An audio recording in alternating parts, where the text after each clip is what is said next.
Професор Хинков Христо, Вие сте министъра на България на здравеопазването. Надявам се това видео да достигне до вас, защото наистина сме в много окаяно положение. Аз съм на 44 години и живея 26 години в чужбина.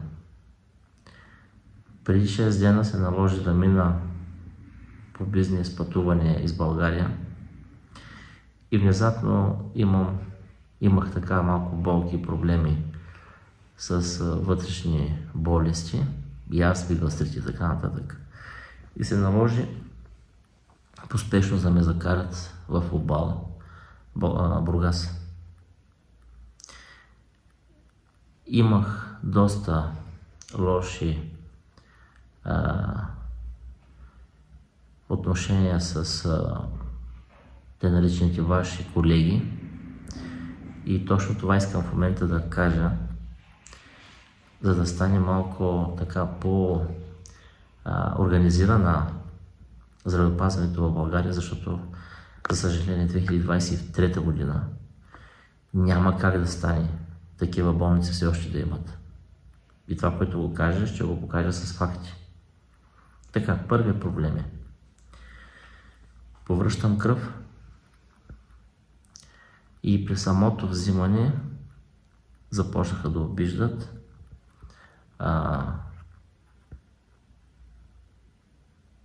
Дойдох в доста тежко състояние и за съжаление повърнах на земята. И се наложи да почне да ме обиждат, че кой ще чисти, докато се наложи дъщеря ми и сестра ми да се намесят. След 2 минути от напрежение, което имах, повърнах кръв наново и тогава разбраха, че нещата са сериозни. Посинях целия. Моите родини ги изкараха навънка като кучета. Дори спряха и тока. Има свидетели за това нещо. Отношение Уганда. Значи не говорим България. Дори в Уганда ще има много по-добро отношение. Сега да не говорим за чистотата, хирургия. Да не говорим за леглата, които няма почистване на това, което хората лежат.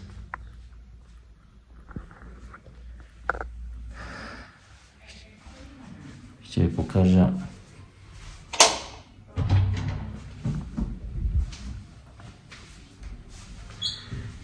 в 2023 година туалетна в хирургия. Вижте. С тиксо. Вижте състоянието. Много е жалко. То при кучетата е много по-чисто. Любителите на животни няма как.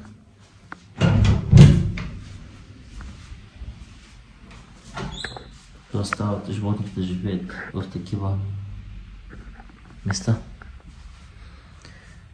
Съжалявам. Просто съжалявам. Вижте пустината. Мръсти. Повтарям още един път.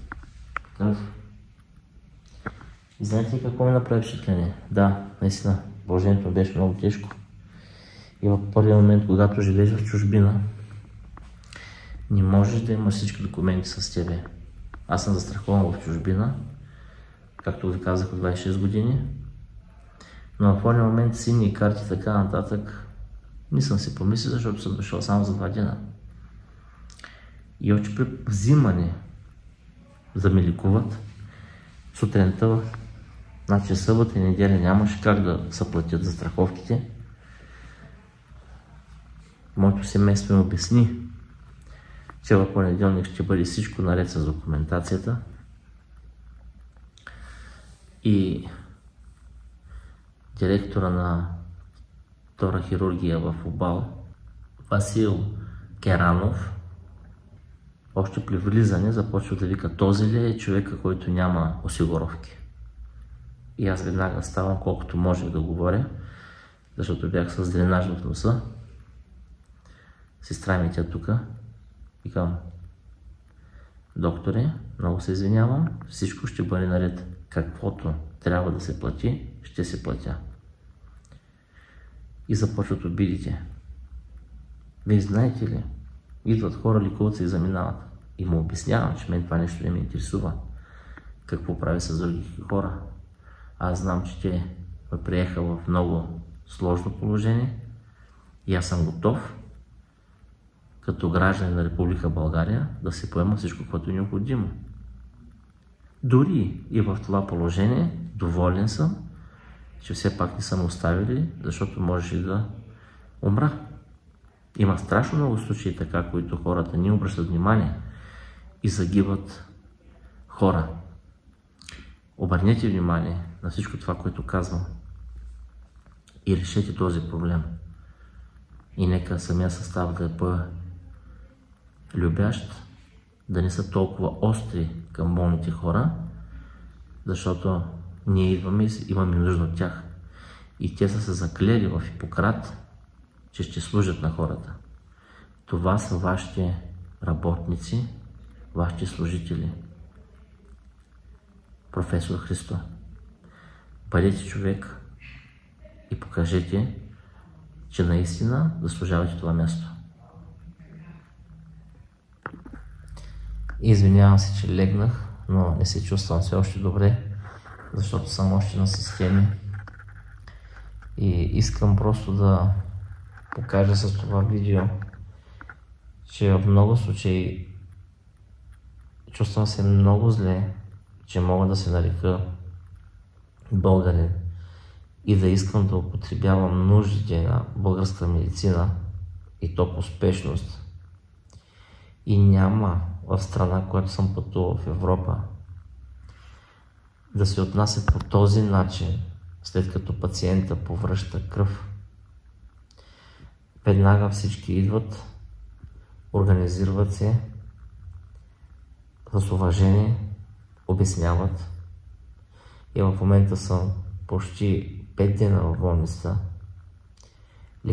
Лекуващия ми лекар или някой друг, който минава на визитация, не е дошъл за 1 минута и просто да ми каже: момче, направихме тези изследвания, имаш този проблем, ще бъдеш около толкова дни, ако всичко е нормално, и ще се надяваме в най-скоро време да ти изпишем.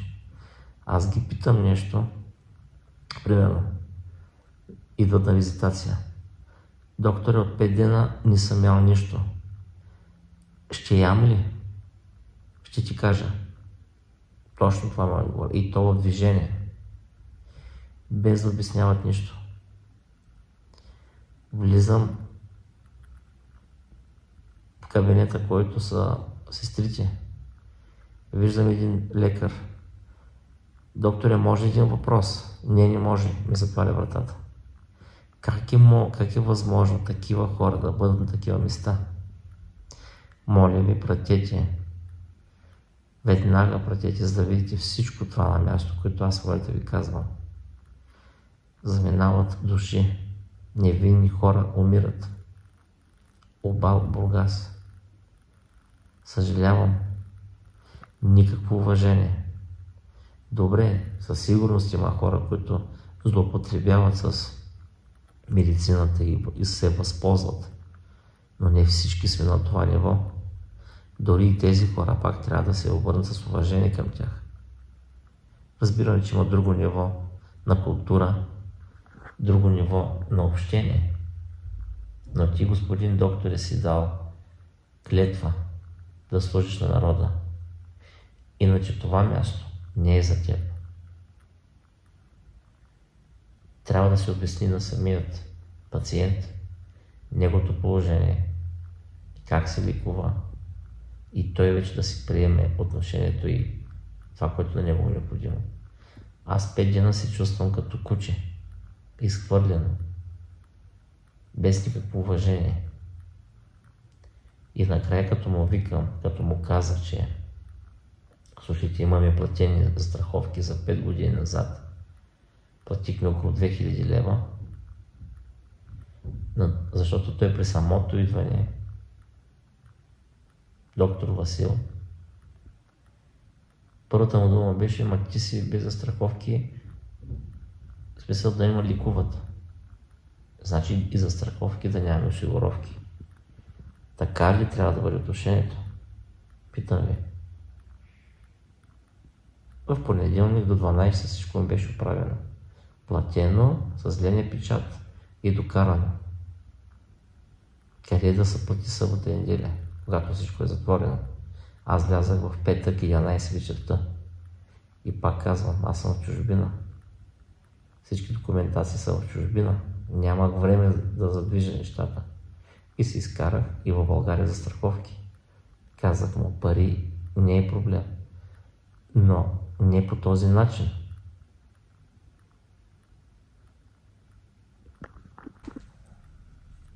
Аз питам тези депутати, тези партии, които се намират там в София, колко пари са вложени в здравеопазването? Тази болница в БАЛ, което е държавна болница, така ли не може да се направи най-основните неща, една тоалетна като хората? Колко пари за една тоалетна? Да залепят едни плочки там за около 100-200 лева.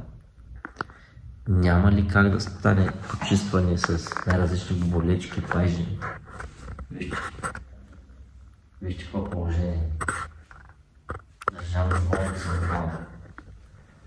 в Бургас. Просто нямам думи, това не знам какво е лекарство. Сигурно лекарство. Така ли нямат поддръжка, за да се изчистят всички тези неща? Окаяно положение. Всичко е оставено на изживяване. Моля ви, направете нещо, защото хора си губят живот.